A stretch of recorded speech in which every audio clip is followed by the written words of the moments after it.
Hi, my name is John Hunt. I'm 28 years old and I live in Boulder City. And what I have here is proof that police in Boulder City are falsifying evidence. So let's take a look.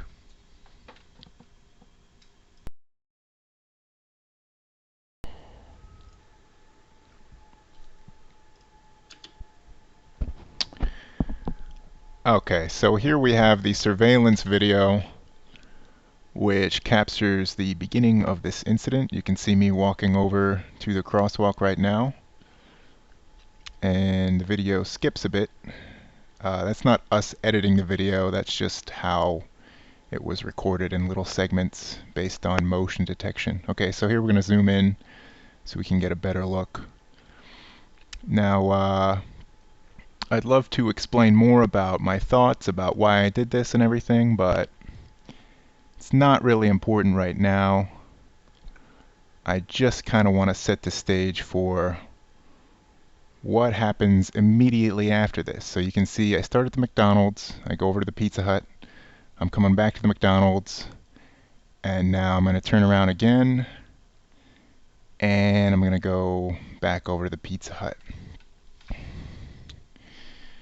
Now, when I get over here, this is where you can see that's John Glenn right behind me in his cop car. He's pulling across both lanes, and he's going to pull up in the Pizza Hut parking lot right in front of me. Okay. So that's the point we're at. And this is where two different versions of events start to emerge. So I'll just show the ending of this, and then we'll get to that. Oh, there he is. He grabs me.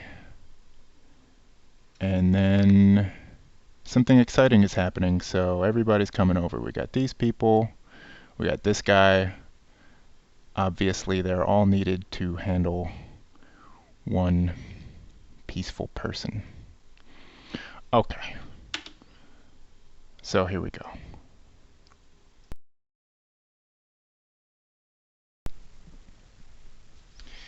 So what I want to do here is I want to give my version of events, how I remember them, which is the version I've always told every single time from the moment my dad bailed me out of jail, and every time since then, because that's what's actually happened. And then we'll go to the tape and we'll see what happened on the tape, and then we'll take a look at this nice little report which proves that the tape has been cut to pieces and very heavily edited. So let's get started. Okay, so I get over to the Pizza Hut side, and this is when I see this police car pull up, and the guy inside starts talking to me. Now unfortunately the tape skips, so it's going to be a little harder to timeline it out exactly, but basically what happens is he pulls up, he says, "Come over here, come over here, come over here." I'm thinking, oh, this isn't good, but I ask why. He says, "Because I told you to." I'm thinking, what is that? That's not a reason. So I said, "I refuse to comply." Now, when I said that, I didn't mean like I have no interest in talking to you at all, but I'm just not going to do what you just said just because you said so. I mean, you have to have something better. So he gets out of his car and he starts walking over, and I'm thinking, oh good, he's going to come talk to me and we can sort out our differences. He walks across the parking lot right up to me, doesn't say one word, grabs me by the arm, and he starts dragging me down the sidewalk. So that's what I remember. Now, let's take a look at what happened on the audio tape and see if there's anything a little different about what happened.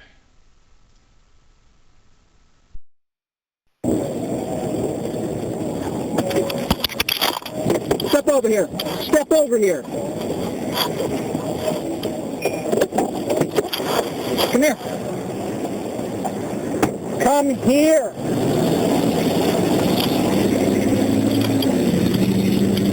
There's something you don't understand?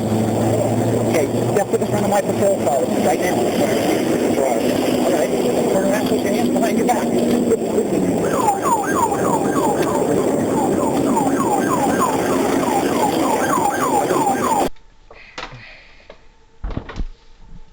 Wow.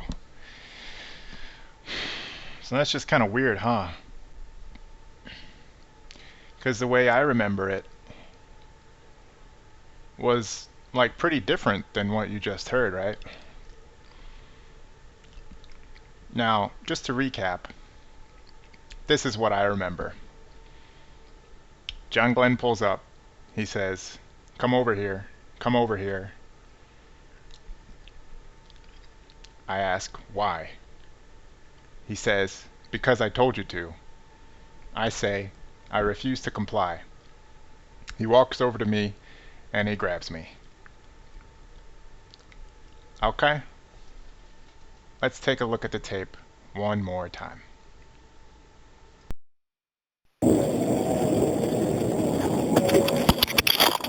Step over here. Step over here. Come here. Come here.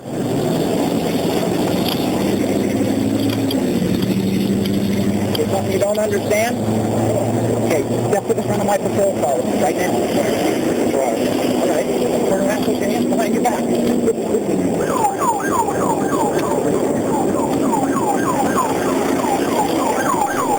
Wow. So that's pretty strange, right? I mean, why would I remember it so differently than what happened? I mean, he even asked me a question that I responded to, apparently, when he said, "Something you don't understand?" And I say, "No." It's a little hard to hear, but that's what happened, supposedly happens. And then he says some other stuff, and I still say, "I refuse to comply," which I remember saying, but in a different context. So that's weird. Like, how could I remember something so differently than it actually happened? Well, you know, as I mentioned before, I told this story to my dad a bunch of times, and he was also a little surprised that it was so much different on the tape. So, but it's weird. When you have a videotape that contradicts your memories that strongly, you tend to doubt yourself. You're like, am I crazy? Maybe my memory's not all that. Maybe I blacked out or this or that. It's like a little weird. Well, I just couldn't be convinced that what I remembered didn't happen and what happened on the tape did happen. And believe it or not, there's people in this world whose job it is to determine whether or not a tape like this has been edited. They're called forensic audio experts. And Mr. Kent Gibson of California is one such expert. We hired him to take a look at this tape. And he generated this report.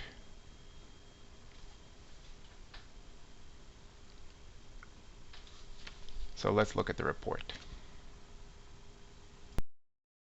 Okay, so here's the report. As we can see,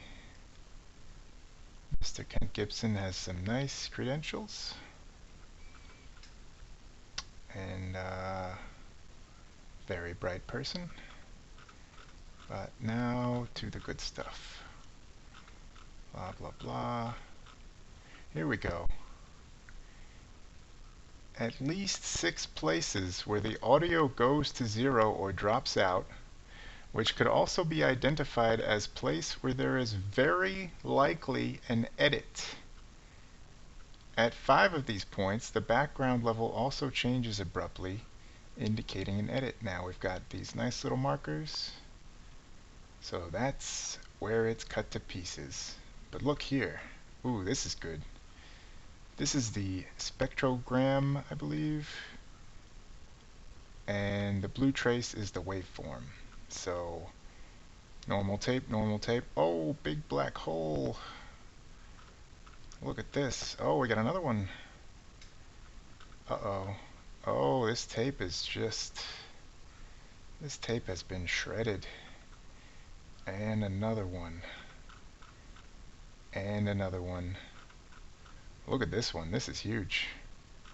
Okay, so what does this all mean? Well, these big beautiful holes in the tape is where someone took a scissors basically and just cut it, and then I guess they just mix and match different samples and they made the nice little story that you heard before. Here we go. This is Mr. Kent Gibson's expert opinion. The recording is not authentic under penalty of perjury. Wow.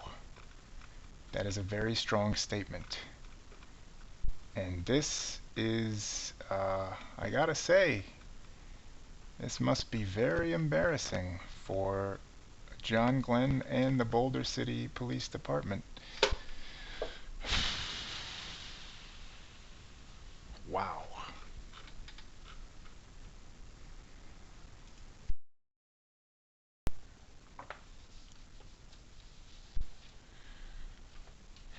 So here's the scenario we have. John Glenn is falsifying evidence, or he knows that someone else is doing it for him. The reason I know that is because of one little detail in the sworn statement of Officer Glenn, in which he says, I asked the subject what part he did not understand. Now, that never happened in real life, but it happened on the audio tape, and it happens in the report that John Glenn swore under penalty of perjury to be true. So John Glenn knows about this, or he's doing it himself. Either one.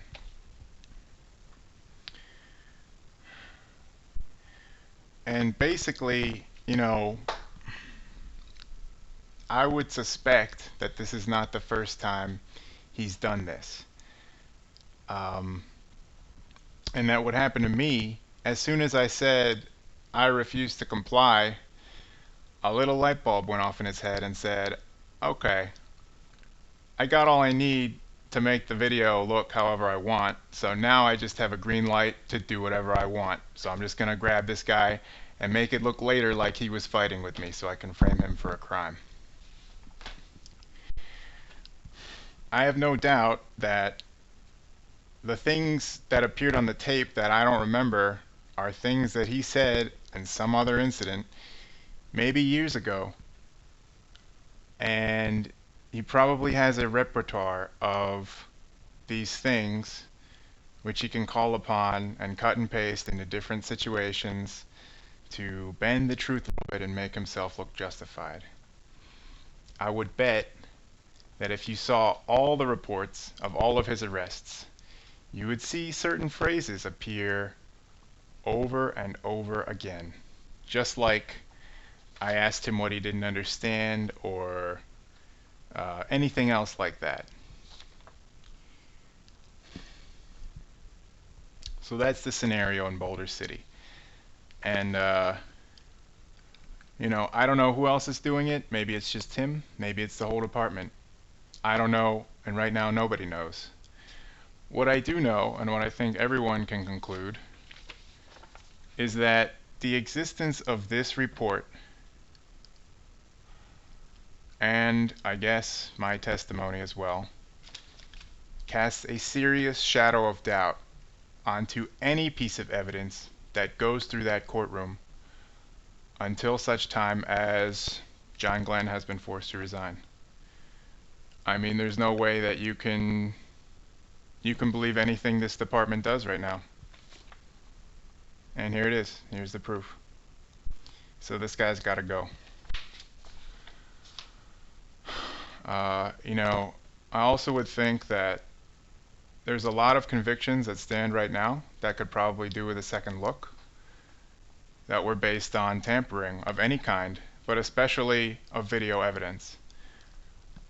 And there may be people in jail right now who shouldn't be there because of what this guy and whoever's helping him have been doing.